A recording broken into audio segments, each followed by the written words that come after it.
Dear listeners, मज़ीद voice poetry सुनने के लिए YouTube channel RJ Bashar Rajput subscribe करें। Thank you.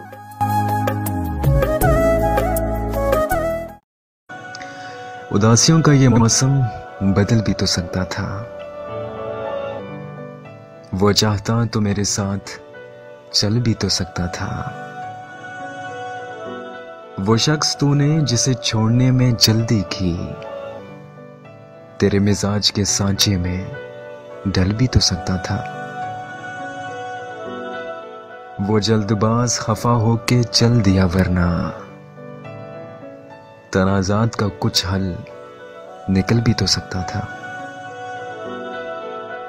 अना ने हाथ उठाने नहीं दिया, वरना मेरी दुआ से वो पत्थर पिघल भी तो सकता था। उदासियों का ये मौसम बदल भी तो सकता था। वो चाहता तो मेरे साथ चल भी तो सकता था। करता नहीं क्यों तू मुझ पे यकीन, क्यों मेरे दिल की तू सुनता नहीं। तेरे बगैर कितना तन्हा सा हूँ, आलम ये दिल का तू समझे कभी है।